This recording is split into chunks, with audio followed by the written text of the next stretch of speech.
Kocok Indonesia, yang mana kita ada di event buku bersama Semanggi University. Nah, tentunya kali ini saya Rati nggak sendirian, tapi di sini ada dua teman saya yang sangat hebat, yaitu dengan Mas Arman dari tim logistik Kocok Jakarta dan Mbak Kaira dari tim admin Kocok Jakarta. Bagaimana nih kabarnya teman-teman semua? Alhamdulillah.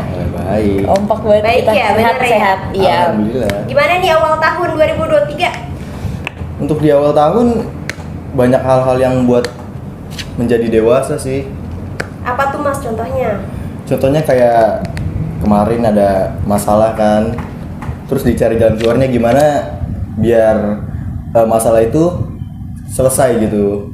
Wah, hebat banget ya Mas Arman ini, baru 2 minggu di tahun 2023 udah berproses atas pendewasaan dirinya sendiri gitu. Kalau Mbak Kaira sendiri gimana? Kita udah jalan 2 minggu di awal tahun 2023. Sebenarnya masih lumayan yang oke-oke aja. Cuman kemarin sempat ada beberapa trouble gitu. Cuman alhamdulillah teratasi. Ya, Alhamdulillah semuanya di sini tim Semanggi University emang hebat-hebat banget. Yang mana mereka bisa mengambil hikmah dari segala kendala yang ada dan proses kehidupan yang ada gitu. Terus gimana di kerjaan Mas Arman dan Mbak Kaira? Kerjaan untuk saya dari logistik sejauh ini masih aman sih, walaupun ada beberapa barang-barang yang bermasalah. Masalahnya gimana nih Mas? Ada barang-barang yang entah kemana gitu, barang udah di packing tapi larinya kemana gitu kan nggak tahu. Belum tahu arahnya kemana gitu. Mbak Kaira gimana nih dari tim admin yang mana kan notanya sampai beratus ratus nih Kocok Jakarta sendiri ya? Sebenarnya syukur banget karena nota-nota kita kan banyak, artinya penjualan kita terus meningkat gitu kan. Cuman harus dibagi lagi sih sama tim, harus ngobrol banget sama tim karena mau nggak mau kerjaan ini harus selesai gitu tanpa adanya pendingan. Walaupun notanya masuk terus tiap hari dan banyak gitu. Hebat banget nih tim Kocok Jakarta, luar biasa. Oke, siang hari ini kita akan bedah buku yang apa Mbak judulnya? Judulnya apa Mas? Kita kasih lihat ke teman-teman Semanggi. Judulnya ada Rahasia Besar dalam Berhubungan dengan Manusia. Oh, jadi lebih ke hubungan dengan manusia ya, yang mana kan kita memang semuanya sudah tahu, Sobat Semanggi University pun sudah tahu kalau kita ini makhluk sosial, yang mana semakin banyak network kita itu semakin bagus ya untuk diri kita. Ada quotes juga nih, your network is your network, yang mana network kita tuh bisa merepresentasikan pendapatan kita juga loh. Tapi pertanyaan besarnya gimana sih caranya supaya circle kita tuh bagus, positif? Yang pertama itu pasti, kalau menurut aku ya Mbak, ingat sama nama. Karena kalau misalkan kita nggak ingat namanya siapa, kita akan sulit banget buat kayak istilahnya kamu nggak kenal aku tuh siapa gitu. Iya. Jadi kayak misalkan Mas dari mana ya? Kayak cuma gitu doang kayak ya saya dari sini gitu. Kan terlalu datar gitu. Kalau misalkan Mas Arman dari mana gitu, pasti kan ada sesuatu yang Mas Arman rasain juga kayak ya saya dari sini nih gitu. Jadi feedback dari yang kita obrolin ke orang lain juga enak gitu terimanya. Gitu. Iya ya, bener banget. Kita tuh emang secara psikis lebih suka ketika kita mendengar nama kita disebut gitu oleh orang lain. Ya tandanya. Mas Arman sendiri gimana kalau misalnya dipanggil Mas doang atau lebih suka Mas Arman gitu? Iya, setuju banget dengan pendapat Kak Kaira tentang mengingat nama seseorang. Ketika kita berbicara dengan orang lain, kita harus mengingat namanya. Minimal itu mengingat namanya kan. Terus poin yang saya dapat dari buku ini juga, selain mengingat nama seseorang, kita juga harus tersenyum ketika berbicara dengan orang lain. Betul begitu Ibu Rati? Iya, setuju banget.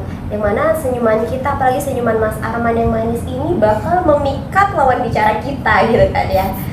Jadi ada penelitian juga nih, sebuah call center, sebuah perusahaan call center, dia bikin penelitian bahwasannya suara kita ketika kita berbicara sambil tersenyum sama sambil biasa aja tuh kayak beda. Emosi yang kita dapetin juga beda gitu. Coba Mas Arman coba ya. Bicara sambil senyum sama bicara sambil cemberut. Contoh yang sambil tersenyum ya, yang coba. Kayak, halo Ibu Rati gitu kan, kayak coba enak. Coba sambil cemberut. Halo Ibu Rati. Malesin banget kan juga, malesin banget gue dengarnya. Oleh karena itu, senyuman kita yang manis ini yang udah diciptakan oleh Tuhan sangat berguna untuk memikat hati yang akan kita jadikan teman. Iya. Oke nih, aku dapat poin lagi bagus Mbak Rati kayak be a good listener, sama seperti yang kayak poin Smile tadi gitu kan, karena kita ingin didengar, kita ingin apa yang kita dengarkan ini benar-benar bikin rasa feel kita kayak oh iya ya, oh bener ya, nggak bikin malah lawan bicara kita tuh jadi bad mood, karena dari suara aja kadang kita kan tahu gitu, bahkan soalnya kan kalau telepon kita cuma bisa dengar suaranya aja kan, halo selamat siang, kita kayak kaget pasti, hah selamat siang siapa nih gitu, dari nadanya aja kadang udah bikin kayak kenapa ya, beda kayak halo, hai, aku ini, gimana kabar kamu? Atau enggak kalau misalkan kita punya satu apa ya sekarang namanya support system gitu ya. Kita kalau misalkan teleponan kayak gimana kamu hari ini gitu kan, terus kita akan menceritakan iya nih hari ini aku sedih banget, kerjaan aku banyak, ini segala macam ketumpuk gitu kan. Atau kita ngambil contoh kayak misalkan hari ini kita lagi happy, hai kamu apa kabar, hari ini gimana? Aku hari ini seneng banget, aku dapat suatu achievement, aku apa ya, dibanggain sama banyak orang, ternyata aku bisa gitu. Jadi kayak oh ya, orang itu pasti bakal balas happy kayak oh ya happy kenapa gitu kan. Kalau beda lagi kalau misalkan kita sedih, kamu sedih kenapa cerita nggak mungkin orang sedih kita nanggepinnya kenapa kamu sedih gitu kan. Itu takutnya malah bikin kayak lah kok gue lagi sedih kok dijawabnya seneng sih gitu. Iya menarik banget ya, jadi kita emang harus jadi be a good listener, karena secara naluri kita emang lebih suka ya di luar gitu, karena kita akan lebih fokus ke diri kita sendiri gitu loh. Selanjutnya poin apa nih yang Mas Arman dapat? Selanjutnya poin yang saya dapat dari buku ini adalah buat orang lain merasa penting. Gimana tuh Mas contohnya Mas? Jadi ketika kita bicara dengan orang lain, kita harus merasa membuat orang itu penting gitu. Kayak contohnya penting dalam kepercayaan gitu. Jadi orang itu akan merasa kayak oh gue nih kayak orang penting gitu yang dipercaya sama dia gitu. Gitu sih Mbak menurut saya. Kepercayaan aja nih atau ada tambahan lain? Aku bisa ngasih contoh. Misalkan kita harus bikin orang lain merasa penting. Aku akan lebih concern sama pertanyaan tentang diri lawan bicaraku. Misalkan gini, Mas Arman habis dari mana?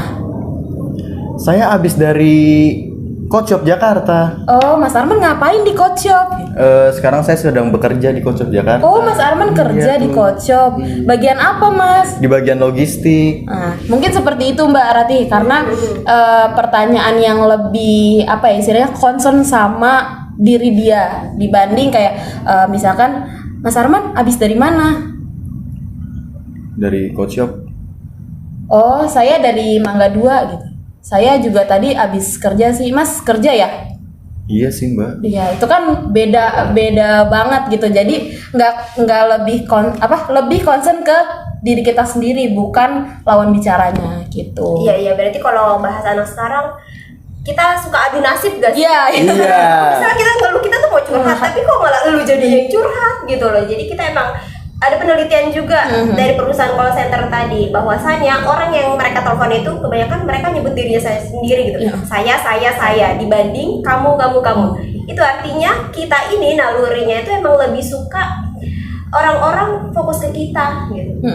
Lebih fokus ke kita, dan kita juga ketika kita mengaplikasikan ke orang lain, kita juga harus lebih interest ke orang lain gitu. Jangan fokus ke diri kita sendiri gitu ya. Dan itu emang harus dilakukan dengan genuinely juga gitu, dengan tulus. Jangan cuma karena setelah tahu poin-poin ini kita pura-pura gue harus begini nih karena buku ini bilang gue harus begini gitu. Padahal itu nggak tulus gitu. Iya sih. Oke teman-teman, jadi konklusi dari teman-teman sendiri gimana nih dari buku yang sudah dibaca? Nih bagus banget nih Mbak Rati. Jika apa yang harus kita lakukan hanyalah menyanjung, setiap orang akan memperoleh satu. Dan kita semuanya seharusnya menjadi ahli dalam hubungan manusia. Kalau dari saya singkat aja sih, kayak berikan penghargaan yang jujur dan tulus. Itu aja sih. Oke, menarik banget. Terima kasih Mbak Kaira, Mas Makasih, Mbak Rati. atas bedah buku kali ini. Dan konklusi terakhir dari saya tadi untuk bab kedua chapter ya, bab 1 chapter kedua ini ada 4 poin yang diangkat pada chapter kedua ini. Yang pertama ini kita harus mengingat nama lawan bicara kita. yang kedua smile, yang ketiga be a good listener, dan yang keempat ini buat orang lain merasa penting. Cukup sekian bedah buku dari kami. Sampai bertemu lagi. Buat teman-teman yang lagi cari paket kasir, paket scanner, paket printer, bisa langsung hubungi Coach Shop Jakarta. Bisa juga lihat-lihat di e-commerce kita, ada Tokopedia, Shopee, Bukalapak, Lazada. Bisa juga datang ke Rukan Mangga 2 Blok A nomor 7.